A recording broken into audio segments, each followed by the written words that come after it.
ตอนนี้ก็อัปเดตการมุงเบื้องนี้ใกล้จะเสร็จพักลุ่มยังพักตัวเทิงเลยเอ๊ะลุยนั่นไอจัววาดข้าวจัวอันนี้อะไรมันทิศเท้าเป็นทิศก่อนได้ผมอยู่นำกี้ลูกศิษย์พระอาจารย์คำตู้คนนี้ตอนเพิ่นยังบวชนี่เด้อตายเลยด้านนี้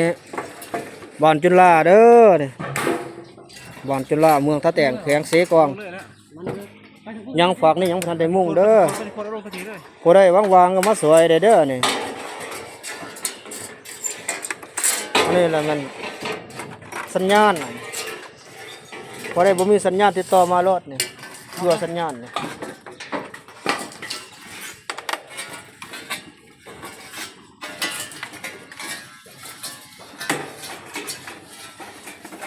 ลงทางลุ่มนี่โท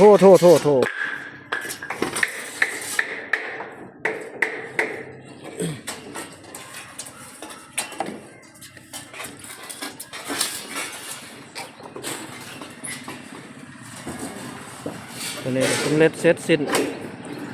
ถ้าลงสำเร็จมีแต่แกะไม่เปลี่ยนออกตัวใดใส่ไม่เปลี่ยนแสดงกระเบื้องซุปเขาในนี่แกะออกคือกันนี่ก็ซุปเขาในกระเบื้องจงไว้หืดหูงเปิงสิแหละเนี่ยมันจะเงือบสีเล็กมันอยู่ลุ่มเลยกระเบื้องซุปไปแล้วก็โป้ปูนเข้าไปวิธีเฮ็ดวัดตัวใดบ่เคยเฮ็ดวัด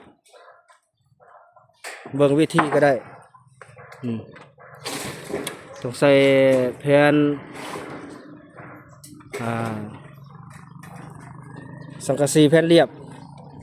แล้วก็ใส่ตะนางนี่แล้วก็ใส่เด็กนี่เด็กชนโคโดอยู่นี่แหละเด็กจอดเล็กใส่จอดเสื่อมใส่วันนี้เขาก็ซุปด้านนี้ทุกกัน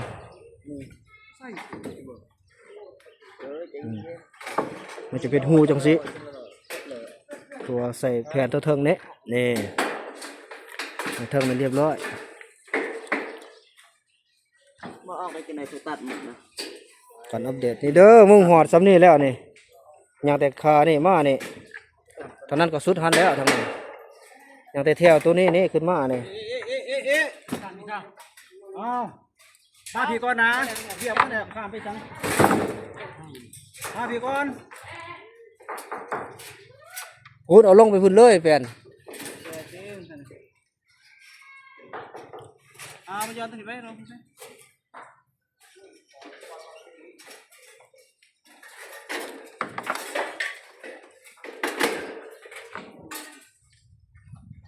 แบ่งลงทางนี้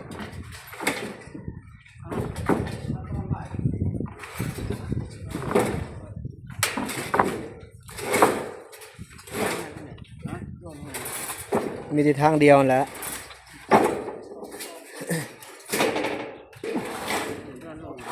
เอาลงเลยพอนี่แหละคอยสแคงขึ้นวิทย์ลักตัวนี้สแคงรถสแคงขึ้นได้จับสวยจับเพิ่นสแคงขึ้นก่อนมันจึงวิทย์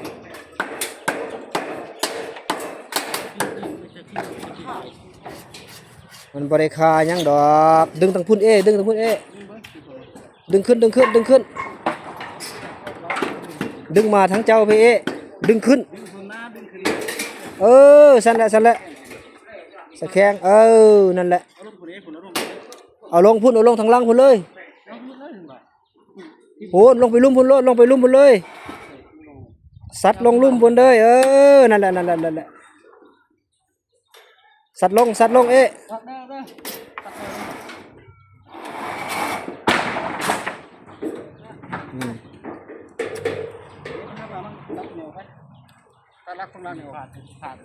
เอาเหล็กแสดงมางัดเอา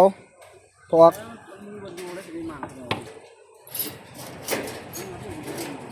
มันงานไปตัวเดียวได้ขึ้นมั่งบ่ไรได้เอาก่อน ขึ้นมางตัวใด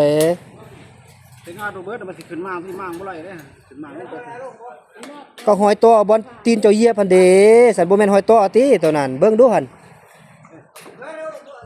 งัดออกตัวบอลเจ้าจับพะนะพอออกหอยตัวตัวนั้นเด้ เอาใจรักแต่ละตัวนั้นเอาหนึ่งไร มันบ่แม่นนะเจ้าบ่เข้าใจ มันมีหอยตัวหมดอยู่หั่นน่ะมันเจ้าเหยียบหั่นเขานั้นขึ้นเมื่อละทั้งหากนี่ ไม่ตัวนี้มันลงลมพ่นมันจะ2เซนเนี่ยมันต่อตัวนั้นลงลมพ่นในเซนเนี่ยได้หรอบ่ ตัวนั้นเอาวงเดือนตัดเอาวงเดือนตัดเอาก็ได้ถ้าแปลอะไรจะเป็นหูจังสิเอาเสียบกระเบื้องใส่ แสดงครับเบิ้งแสดงเบิ้ง ให้งับนี่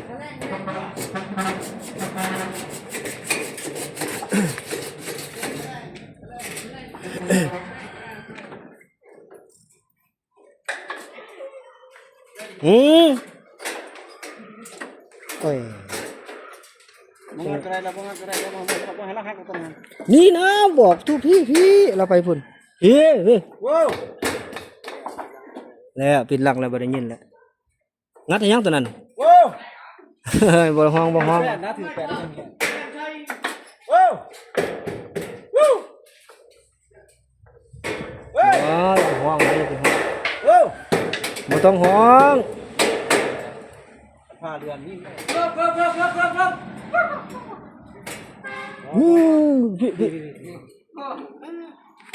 นี่ตัวนี้เออโอ้งัดเนี่ยตัวนั้นมันแล้วพ่อใหญ่บ่ได้ยินเราปิดหลังแล้วบ่ได้ยินเด้อ ผ้าเรือนนี่ พอเท่า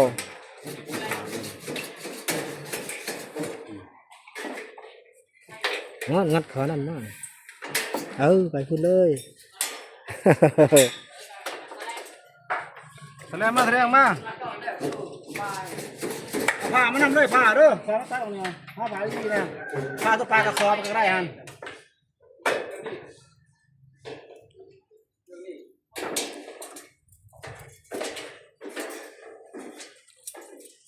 บ่ได้ตอกตะปูใส่บ่นี่ล็อกตะปูได้จักบาทนึงเนาะอันบ่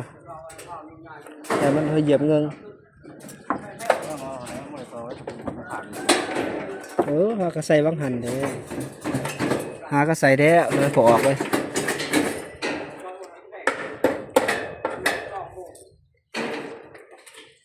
โอ้วัดหอดเทิงพอได้วัดลงหอดต้นไม้เขียวๆพุ่นอยู่นอกพุ่น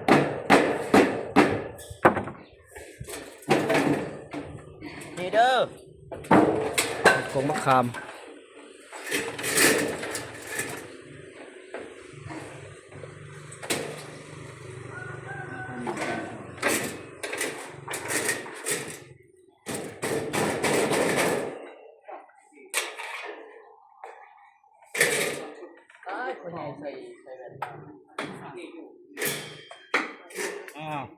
เครื่องมิดอยู่บ้านนี้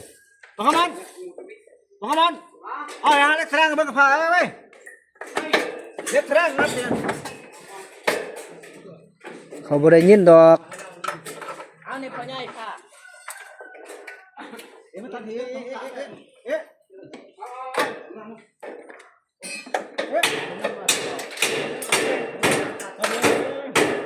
ใส่เสือกเด้อพ่อใหญ่ใส่เสือกดีๆเด้อ ใช่ครับบ้าน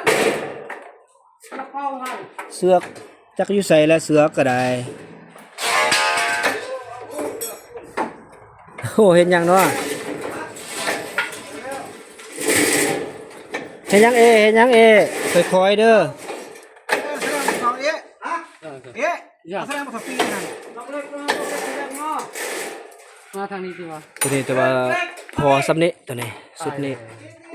มันพัก นี่จะมาก่อนนี่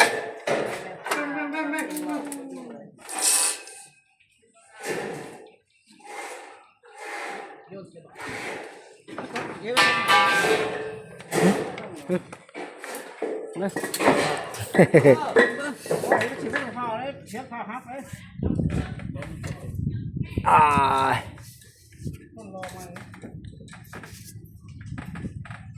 ใจเย็นๆใจเย็นๆเพิ่นว่าแบบไอ้โจไล่เว้า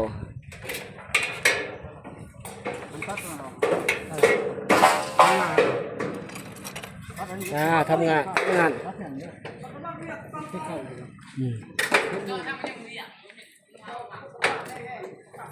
นี่มุงเรียบร้อยไม่ได้น้อยได้สลาพูดได้พูดออกมาคนพี่หอดพี่อย่างน้อยนึงบ่พออยู่ส่วนนั้นบรรเทาสิเฮ็ดบอกกันแล่นเข้าไปอันนี้มาโปใส่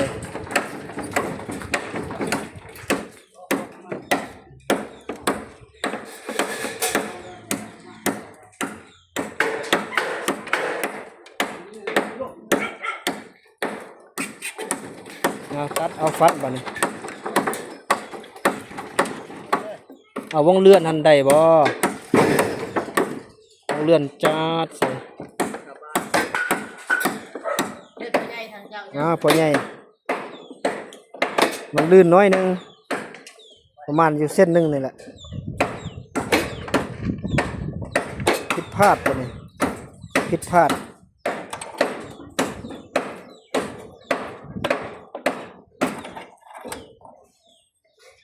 มันบ่ได้ดอกเฮ็ดได้นั่นพ่อใหญ่เอ้ย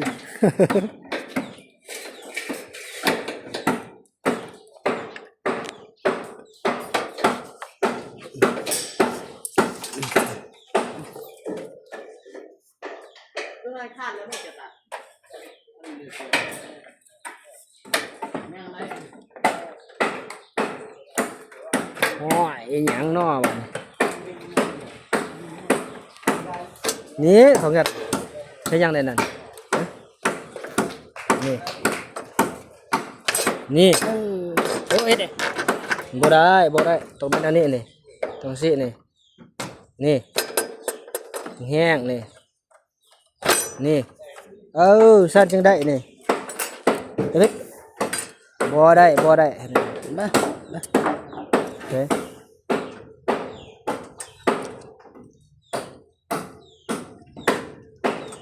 ได้ละนี่นัดคุณต่อ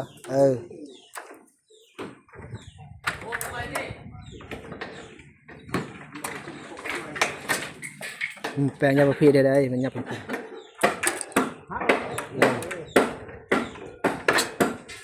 เสร็จแล้วอยากจ้องมันอย่างไร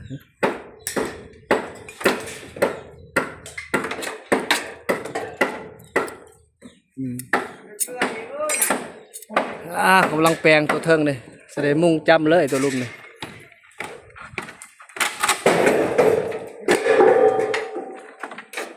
โอ้ค่อยๆเด้อค่อยๆเด้อ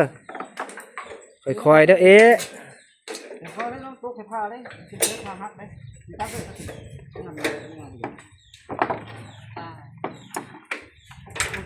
งัดเลยเต้บ่ไหลเต้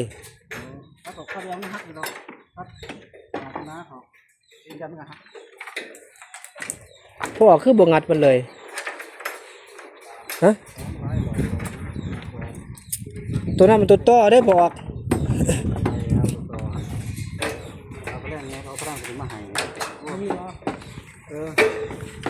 แสลงใหญ่เด้อแสลงใหญ่เด้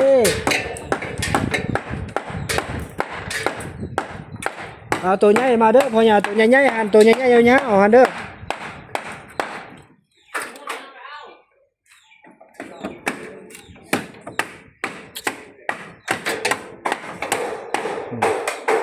น้อยเดียวนะนี่น่ะโอ้ยกระแทกพิษบ่จักนี่น้อยเดียวนึงได้งัดหัวออกโอ้ย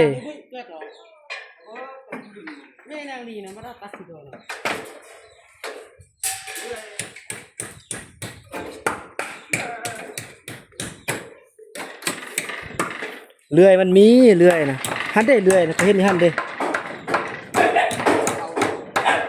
เลื่อยดำสีแดงหันเด้อยู่พี่ก็ยังเห็นหันเด้